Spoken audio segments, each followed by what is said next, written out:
Muitas vezes as pessoas me perguntam: Melato, na sua opinião, qual que é o maior desafio na aplicabilidade dos programas de treinamento?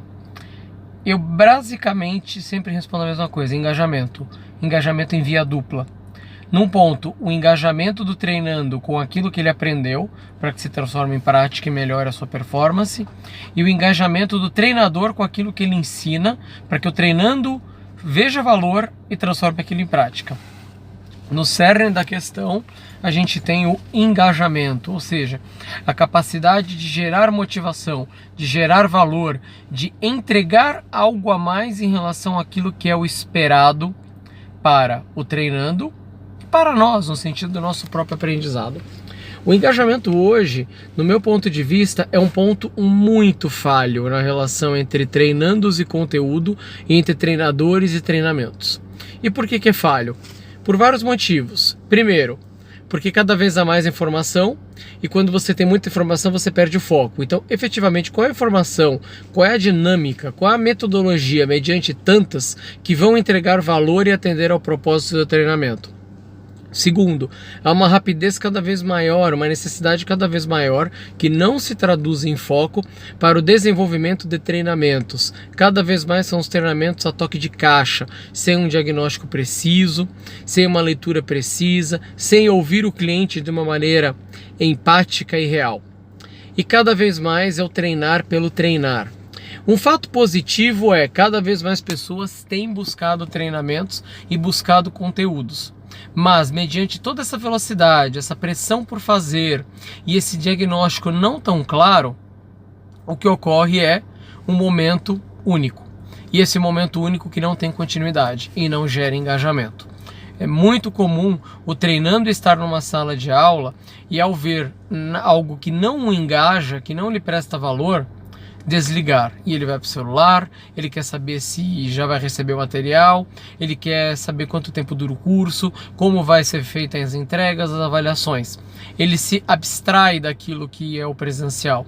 E o treinador muitas vezes também não enxerga essa situação e está preocupado apenas em passar o conteúdo e não fazer aquela mudança de rumo, aquela mudança de rota ou aquele alinhamento de expectativas e contrato de compromisso dentro do treinamento para que o treinando leve o programa até o fim.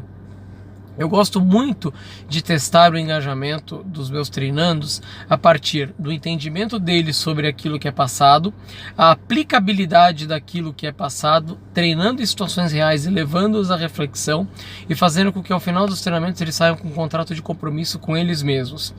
E também costumo passar o cronograma daquilo que eu vou mandar para eles em termos de continuidade como conteúdo de treinamento. Isso tudo garante engajamento? Pode ser que sim, pode ser que não.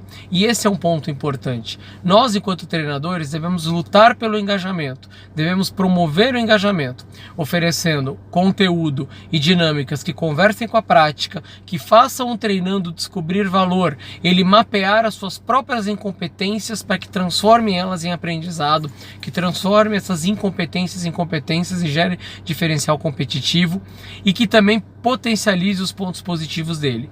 E isso a gente só vai saber fazendo, conversando, diagnosticando e mostrando valor. Dessa forma, o contrato de expectativas com o treinando, mostrar para ele o quanto estamos engajados, pode gerar engajamento nele e garantir uma continuidade e a cobrança desse compromisso no sentido do desenvolvimento, da melhoria de performance, de uma cadeia de compromisso e que principalmente nas primeiras vezes que tentar a aplicabilidade de um novo conteúdo e falhar, ele tem autocrítica de não desistir, de seguir tentando, adaptando e construindo o próprio caminho, o próprio aprendizado dele, que ele mantenha o engajamento. Nós podemos engajar pessoas por meio dos exemplos, por meio dos valores, por meio dos aprendizados, mas elas que terão que se automotivar para levar esse engajamento adiante. Nós não motivamos ninguém, nós conseguimos engajar e despertar o melhor nas pessoas, nós conseguimos despertar possibilidades, mas a motivação é algo interno. Dessa forma, o quanto estamos efetivamente engajando os nossos treinandos dentro dos treinamentos e facilitando o engajamento deles em melhores práticas, com melhor performance e melhor resultado. O que estamos fazendo como efetivamente treinadores, fechando essa cadeia de 360 graus e não apenas nos limitando a um programa à distância ou a uma reunião presencial? nós devemos pensar nisso, apesar de todas as adversidades, como treinadores que somos, pela profissão que escolhemos e pelo propósito que nos engaja, que é desenvolver pessoas. Um grande abraço, esse é meu ponto de vista.